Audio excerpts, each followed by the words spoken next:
ఈ భక్తికి సంబంధించి మనం బయట వింటా ఉంటాం. నమ్మకం, అపనమ్మకం, మూఢనమ్మకం, భక్తి, భక్తి లేకుండా నాస్తికత, ఇట్లాంటివన్నీ చూస్తూ ఉంటాం. మీరు వీటి గురించి మీరు చెప్పాలంటే, విశ్లేషణ చేయాలంటే ఏం చెప్తారు? భక్తి అనేది మనిషి ఎదుగుదలలో ఎంతవరకు పాత్ర వహిస్తుంది? భక్తి అనేది మనస్ఫూర్తిగా ఒక నిర్మలమైన మనసుతోటి ఏదైనా ఒక నమ్ముతూ ఏదో భగవంతుని మీద ఆధారపడి ఉండేదండి. చాలా మంది భగవంతుని నమ్మకపోవచ్చు, కానీ నేనేమంటానంటే ప్రకృతి కూడా భగవంతుడే కదా. ప్రకృతి మన ఎదురుగానే కనిపిస్తుంది. సో ప్రకృతిని కూడా మనం ఆరాధించాలి ఖచ్చితంగా. సో ప్రకృతిని ఆరాధించినప్పుడు అది భగవంతుని ఆరాధించినట్టే యాక్చువల్గా. అంచేత ఎవరైతే భగవంతుని పేరు అని నమ్మరో ప్రకృతిని ఖచ్చితంగా నమ్మి తీరాలి. ప్రకృతిని మనం చూస్తున్నాం. అంచేత భక్తి అనేది ప్రతి వాళ్ళకి ఖచ్చితంగా ఉండి తీరాలి నా ఉద్దేశంలో. ఎందుకు చెప్తున్నానంటే ఎవరో వచ్చి భగవంతుడు వచ్చి మన మధ్య హెల్ప్ చేస్తారని చెప్పను నేను. కానీ ఎవరైనా సరే ఆ భక్తి మార్గంలో కనుక ఆలోచించినట్టయితే, ఒక ఆధ్యాత్మిక మార్గంలో ఆలోచించినట్టయితే తన నడవడికనే అతను చక్కగా మార్చుకోవడానికి అవకాశం ఉంటుంది. రెండు, ఎవరితోటన్నా అంటే ఎవ్రీబడి ఇంటర్ డిపెండెంట్, ఒకరికొకరు సహాయం చేసుకోవచ్చునే. నేను ఖచ్చితంగా నేను ఒక్కడనే ఉంటాను, నాకు ఎవరి సహాయం అక్కర్లేదనే ప్రసక్తి లేదు ఎవరికైనా. ఎవరైనా సరే ఒకరి మీద ఒకరు సహాయపడవలసింది. నేనేమంటానంటే అలా ఎవరికైతే ఒకరికి సహాయం చేస్తామో ఈ సహాయమే సేవని అంటాం. ఇప్పుడు ఎవరు ఏం చేసినా డబ్బులు తీసుకున్నా సరే సేవ చేస్తున్నారు కదా, సేవగా పే చేశారు, అదంతే తప్ప అట్లాగా సేవ చేసేటప్పుడు ఆధ్యాత్మిక మార్గంలో ఉండే వాళ్ళకి సేవ ఖచ్చితంగా మంచి మనసుతో చేస్తారు. మంచి మనసుతో ఎప్పుడైతే సేవ చేస్తారో దానికి ఖచ్చితంగా ఫలితం బాగుంటుంది. అది సో చేసేప్పుడు నాకే అన్నీ వచ్చు, నేనే గొప్పవాడిని, నేనే చక్కగా చెప్పగలను, నేనే మంచి ఆధ్యాత్మిక కార్యక్రమాలు చేయగలను, నేనే మంచి డాక్టర్ని, నేనే గొప్ప ఇంజనీర్ అనే భావం ఉండి భగవంతుడు లేదు గుడ్డు లేదు అని అనుకున్నప్పుడు డెఫినెట్గా ఎక్కడో చోట 100% ఫెయిల్ అవడానికి అవకాశం ఉంటుంది. సో అది భక్తి అనేది దాని గురించి చాలా అవసరం. అంతేగాని మనం ఏదో కోరుకున్నా భగవంతుడు వచ్చి చేసేస్తాడు 100 కొబ్బరికాయలు కొట్టేద్దాం అనేది that is not correct. So మన మనసులో అది నమ్మకం సార్. ఇప్పుడు మనం చదువుకుంటామండి, LKG, UKG, primary classes, secondary classes, అట్లా ఎలాగెళ్తామో నా ఉద్దేశంలో గుడికి వెళ్ళి దండం పెట్టడం అనేది ఎల్కేజీ క్లాస్. వెళ్ళాలి, టూకి వెళ్ళాలి, దండం పెట్టాలి అని. అట్లా కాకుండా ఏదో పూజ చేద్దాం అనేది కేజీ క్లాసు లేకపోతే ప్రైమరీ క్లాసెస్. అట్లా కాదు మనం ఏదో రెగ్యులర్గా ఒక పురాణాలు చదువుతాం, అన్నీ చదువుతాం అనుకునేది అదొక క్లాస్ అండి. సో మెడిటేషన్ అనేటప్పటికి ఒక ఇంటర్మీడియట్ క్లాసు, బిఏ క్లాస్ కూడా వస్తారు.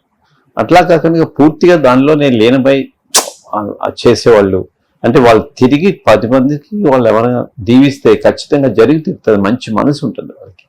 అట్లా చేసేవాళ్ళు ఇంకా హయ్యర్ లెవెల్లోకి వెళ్తారు. అట్లా ఇవన్నీ ఎట్లాగ చదువులో కేజీ క్లాస్ నుంచి మీకు పిహెచ్డి వరకు ఎలా ఉంటారో భక్తి మార్గంలో కూడా అలా లేచి వాళ్ళు చాలా మంది ఉంటారు. సార్, భక్తికి సంబంధించి మీరు మాట్లాడుతున్నారు. భక్తి కాస్త ఆ మోతాదు మించితే అది ఒక రకమైనటువంటి పైశాచికంగా, లేకపోతే దేవుడు ఇదే చెప్పాడు ఇదే చేయాలి అనే కొంత మూఢ విశ్వాసాలతో కొంతమంది ఉంటారు. అంటే మూఢ విశ్వాసాలు కూడా చెప్పం కానీ వేరే రకంగా ఉంటారు. అట్లా మూఢ విశ్వాసం, మూఢ నమ్మకాలు అంటే స్వతంత్రం రాకముందు ఉన్న ప్రాచీనంగా ఉన్నటువంటి ఒక 200-300 సంవత్సరాల నుంచి మనకి దైవం అంటే కొన్ని బలులు, దైవారాధన చేసేవాళ్ళు, మేము మొక్కుకున్నాం ఒక జంతువుని బలి ఇవ్వాలి, ఇట్లాంటివి కూడా చూస్తూ ఉంటాం.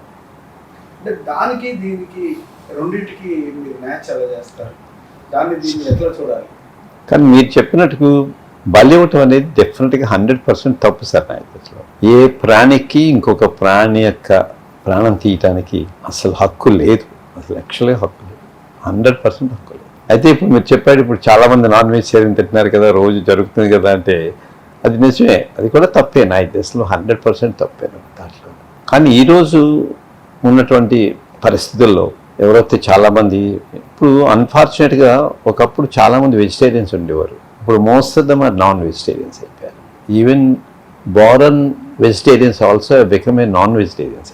Baron vegetarians are become vegetarians అయిపోయారు. అలా అంటే వాళ్ళు భక్తిలో ఒక విషయాన్ని అర్థం చేసుకున్న వాళ్ళకే అనిపిస్తుంది ఎందుకు వీళ్ళంతా చేయాలి అని. అంటే చాలా మటుకు ఏమనుకుంటారంటే నాన్ వెజిటేరియన్ తింటే బలం ఎక్కువ ఉంటుందని అనుకుంటారు వాళ్ళు. అదొకటి ఒక కారణం చూపిస్తారు. అట్లా ఏం లేదు. వెజిటేరియన్ ఎంత బలమో యాక్చువల్గా నాన్ వెజిటేరియన్ కూడా అంతే. దానికి దీనికి నాన్ వెజిటేరియన్ తింటే ఎక్కువ. యాక్చువల్గా చూస్తే వెజిటేరియన్ తిన్న వాళ్ళకి నిజంగా ఎక్కువ స్ట్రెంగ్త్ కూడా ఎక్కువ ఉంటుంది. మన పురాణాల్లో చూసుకుంటే భీష్ముడు వెజిటేరియనే కదా, మరి ఎంత బలవంతుడు. అలా చాలామంది ఉన్నారు కదా. ఇప్పుడు మీరు బ్రాహ్మిన్స్ని చూస్తాం చూడండి, పురోహితులను చూస్తాం, మరి వాళ్ళందరూ ప్యూర్ వెజిటేరియనే, ఎంతలా ఉంటారు వాళ్ళందరూ. సో హెల్త్ యాక్చువల్గా వెజిటేరియన్ నుంచే మంచి హెల్త్ వచ్చేది ఉంటుంది. ఇవి మన వాళ్ళు అర్థం చేసుకోవడం ఒకటి, అర్థం చేసుకోకపోకటి. కానీ అర్థం చేసుకున్నా కానీ నేను ఎందుకు నాన్ వెజిటేరియన్ తిన్నామంటే ఏదో సాకు చెప్పాలి కాబట్టి అబ్బా అది తింటే బలం వస్తుందని చెప్పడం ఒకటి, అట్లా అంతే. అట్లాగా ఉంటుంది తప్ప మీరు బలాన్ని కానీ మొక్కుకోవటం అనేదండి, అది వాళ్ళ యొక్క నమ్మకం సార్. అది నమ్మటం అనేది చాలా చాలా ముఖ్యం, చాలా ముఖ్యం. అంటే మీరు నిజంగానే భగవంతుని నమ్మి మీరు ఆ మొక్కు ఏం చేయదు. మొక్కు అనేది ఒక అడ్డు లాంటిది. అది భగవంతుని మీద నిజంగా నమ్మకం పెట్టుకుని చేస్తే ఖచ్చితంగా జరిగి తీరుతాయి సరే. అది నేను కూడా చెప్పడం లేదు. యాక్చువల్గా దెర్ ఆర్ సైంటిస్ట్ కూడా చాలామంది ప్రూవ్ చేశారు. నా ఇంట్రెస్ట్లో ఒక బుక్ వచ్చిందండి, బయాలజీ ఆఫ్ బిలీఫ్ అని. అది one of the world famous author రాశాడు ఆయన ఇంకా స్టిల్ బతికే ఉన్నారు. Is in English man. ఆయన రాశాడు చాలా. అంటే మీరు ఏదైనా స్ట్రాంగ్గా కనుక నమ్మినట్లయితే ఖచ్చితంగా జరిగి తీరుతుంది. అట్లాగా అంటే వెంటనే జరుగుతుందని నేను అన్ను. దాని మీదే ఆశ పెట్టుకుని దాని మీదే కూర్చుని దాని మీద నాకు ఒక మంచి పని జరగాలి లేకపోతే ఏదో జరగాలని అనుకుంటే ఖచ్చితంగా జరిగి తీరుతుంది. ఎట్లా జరుగుతుందో కూడా సైంటిఫిక్గా రాశాడు ఆయన. అట్లాగే ఇంకొక బుక్ వచ్చింది, అది కూడా మీరు కాన్స్టెంట్గా ఏదో ఒక మంచి విషయాన్ని నువ్వు అనుకుంటే అది కూడా తప్పకుండా జరుగుతుంది. దానికి రీజన్స్ కూడా ఉన్నాయండి సైంటిఫిక్గా, చాలామందికి తెలియని విషయం. అది సీక్రెట్ అని దాని బుక్ పేరు, సీక్రెట్. అది చాలా ఈ రెండు చాలా గొప్ప పుస్తకాలు అసలు యాక్చువల్గా చదవాలనుకుంటే. సీక్రెట్కి బిహైండ్ దట్ వాడు సైంటిఫిక్ రీజన్ చూపించరు, కానీ ఎంత బాగా జరిగిందో గొప్ప గొప్ప సైంటిస్టులు ఎలా రియలైజ్ అయ్యారో చూపిస్తారు. బయాలజీ ఆఫ్ బిలీఫ్ లో అయితే మటు purely scientific. World cell biologist, famous cell biologist ఆయన త్రూ అవుట్ ది వరల్డ్ అంతా తిరిగాడు. ఆయన బుక్లో ఏం రాస్తాడంటే, మనం బిలీఫ్ చేసి ఏం చేస్తామో, ఆఫ్రికాలో అన్నీ గుచ్చుకుంటారు కదా, అన్ని చెవులు గుచ్చుకుని వాళ్ళకి ఏం నొప్పి పెట్టదంట అనే పుస్తకంలో రాస్తాడు. ఇండియాలో ఏ కార్నర్ పార్ట్ ఆఫ్ ఇండియాలో, ఎక్కడో రిమోట్ ఇండియాలో people they walk on the fire.